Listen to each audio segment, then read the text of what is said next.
इसको तो आप जानते हैं ना, ये है पृथ्वी यानी हमारा घर। यहाँ पर हम लाखों प्रजातियों के साथ रहते हैं। लेकिन क्या आपको पता है कि हमारे सौर मंडल में सिर्फ पृथ्वी ही एक ऐसा ग्रह है जो जीवन को सहारा देता है। इसकी दो बड़ी वजह हैं। एक तो यहाँ पर बहुत सारी ऑक्सीजन है और दूसरा है बहुत सारा पानी। इसकी एक और वजह है, वो है सूरज से पृथ्वी की दूरी, जिसकी वजह से यहाँ ना तो ज़रूरत से ज़्यादा गर्मी होती है और ना ही ज़रूरत से ज़्यादा सर्दी। ऐसे में पृथ्वी पर इंसानों, जीव जंतुओं और वनस्पतियों की लाखों प्रजातियों को फलने फूलने में कोई दिक्कत नहीं होती। लेकिन अब पृथ्वी पर हालात तेज़ी से बदल रहे हैं और पृथ्वी का अपना स्वरूप तो लगातार बदलता ही रहता है।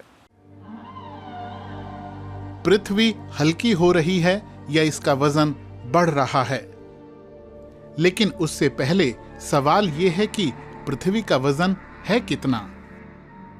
हमारे इस ग्रह का वजन लगभग 6 सेप्टिलियन किलोग्राम है। सैटेलाइट और गणितीय फॉर्मूले से इसके वजन की काफी सटीक गणना हो सकती है। पृथ्वी का वजन लगातार बदलता रहता है। इसमें इतना गुरुत्वाकर्षण होता है कि अपने वातावरण को बनाए रख सके। लेकिन गैसों की ऊपरी परत में पर्याप्त गुरुत्वाकर्षण नहीं होता और हाइड्रोजन और हीलियम जैसे हल्के तत्व बाहरी अंतरिक्ष में गायब हो जाते हैं। इस तरह पृथ्वी हर साल अपना 96,000 टन वजन गंवा देती है। रेडियोधर्मी क्षय भी पृथ्वी के वजन को कम करता है। ये पदार्थ को ऊर्जा में बदल देता है, जो फिर विकिरण के रूप में अंतरिक्ष में चला जाता है। ये सब पृथ्वी के अंदरूनी हिस्सों में और सतह के नजदीक ऑटोनाइट जैसी चट्टानों में होता है। रेडियोधर्मी क्षय के चलते हर साल पृथ्वी का लगभग 7 मीट्रिक टन वजन घटता है। अंतरिक्ष यात्रा से भी पृथ्वी के वजन में कमी आती है। हम सैटेलाइट के साथ अंतरिक्ष में रॉकेट भेजते हैं और अन्य ग्रहों पर पड़ताल के लिए खोजी रोबोट और अत्याधुनिक मशीनें भी भेजते हैं।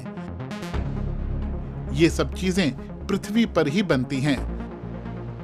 अंतरिक्ष की खोजबीन की कोशिशों से पृथ्वी का वजन हर साल लगभग 1000 टन कम हो रहा है। लेकिन पृथ्वी का वजन सिर्फ कम नहीं हो रहा है, ये बढ़ भी रहा है। इसकी एक वजह बाहरी अंतरिक्ष से पृथ्वी पर लगातार आने वाली धूल है। ये धूल मंगल के पीछे मौजूद सूरज के चारों ओर चक्कर लगाने वाले क्षुद्र ग्रहों और धूमकेतुओं से आती है। कभी कभी धूल के ये कण हमें दिखाई भी देते हैं, टूटते हुए तारों के रूप में, और कई बार उनके बड़े हिस्से उल्का पिंडों के रूप में पृथ्वी पर आकर गिरते भी हैं। इसकी वजह से हर साल पृथ्वी के वजन में 16,000 टन का इजाफा होता है। तो सारे जोड़ घटाव के बाद नतीजा ये निकला कि हर साल पृथ्वी का वजन 81,000 टन घट रहा है। इसका मतलब पृथ्वी हल्की हो रही है। लेकिन ये गिरावट इसके वजन के 1% का भी बहुत छोटा सा हिस्सा है, जो ना के बराबर है।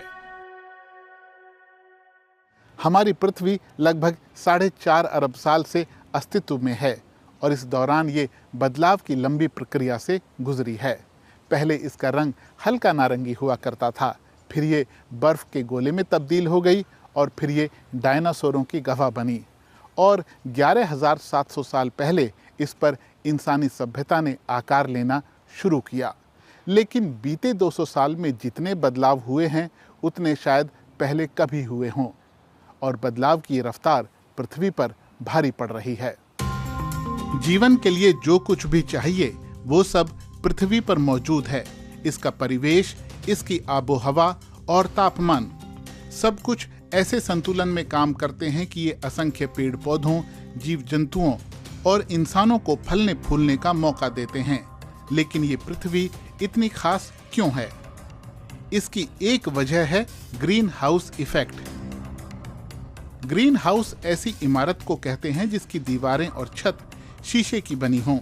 पारदर्शी कांच धूप को ग्रीन हाउस के अंदर आने देता है और फिर उसकी गर्मी को अपने अंदर कैद कर लेता है।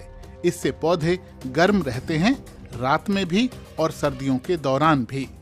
इसी तरह ग्रीन हाउस इफेक्ट हमारी पृथ्वी को गर्म रखता है।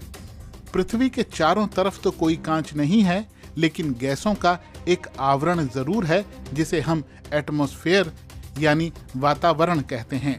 दिन के समय जब सूरज की धूप वातावरण में दाखिल होती है तो पृथ्वी की सतह गर्म हो जाती है, लेकिन सूरज छिपने के बाद पृथ्वी की सतह ठंडी होने लगती है। इससे गर्मी वापस हवा में जाने लगती है, लेकिन कुछ गर्मी को वातावरण में मौजूद गैसें रोक लेती हैं।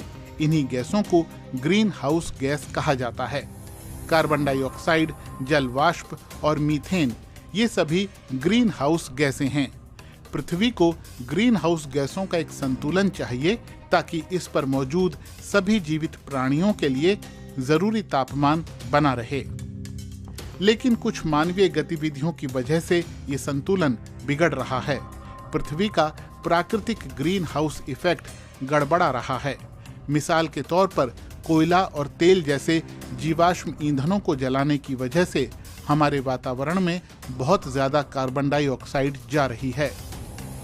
फिर इन अतिरिक्त ग्रीन हाउस गैसों की वजह से हमारा वातावरण पहले से ज्यादा सूरज की गर्मी को सोख रहा है और इससे पूरी पृथ्वी का तापमान बढ़ता जा रहा है। नासा के सैटेलाइट लगातार वातावरण में मौजूद ग्रीन हाउस गैसों की निगरानी करते हैं। उनसे मिला डेटा बताता है कि वातावरण में कार्बन डाइऑक्साइड और दूसरी ग्रीन हाउस गैसें कितनी मात्रा में हैं। इससे ये भी पता चलता है कि ये ग्रीन हाउस गैसें कहां से आ रही हैं और उनका हमारे वातावरण पर क्या असर हो रहा है। बीते कुछ दशकों में जीवाश्म ईंधनों के अंधाधुंध इस्तेमाल का ही नतीजा है कि आज हम जलवायु संकट झेल रहे हैं। कहीं अंधाधुंध गर्मी पड़ रही है, कहीं बेतहाशा बाढ़ आ रही है, कहीं जमीन बारिश की बूंदों को तरस रही है तो कहीं ग्लेशियर तेजी से पिघल रहे हैं और समुद्र का जलस्तर बढ़ा रहे हैं। अगर जलवायु परिवर्तन को आज नहीं रोका गया तो इससे होने वाली तबाही को भी हम रोक नहीं पाएंगे। जलवायु परिवर्तन से निपटने में जो चीजें सबसे ज्यादा मददगार हैं उनमें पेड़ भी शामिल हैं। अभी इस धरती के लगभग 30% हिस्से पर वन मौजूद हैं। हमें सांस लेने के लिए जितनी भी ऑक्सीजन की ज़रूरत होती है उसमें से 40% अकेले ट्रॉपिकल वन पैदा करते हैं। इसके अलावा वन एक साल में करीब 8 गीगाटन कार्बन डाइऑक्साइड को भी सोखते हैं। इस तरह वो कार्बन चक्र और जलवायु तंत्र में अहम भूमिका निभाते हैं। इसीलिए पेड़ों को कटने से बचाना और नए पेड़ लगाना बहुत ज़रूरी है। तो आज के वीडियो में बस इतना ही। वीडियो आपको कैसा लगा हमें ज़रूर लिखिएगा, और अगर इस वीडियो में आपने कुछ भी नया सीखा हो तो इसे दूसरे लोगों तक भी ज़रूर पहुंचाइएगा। अपना ध्यान रखिए। होगी आपसे जल्द मुलाकात। आपका बहुत बहुत धन्यवाद।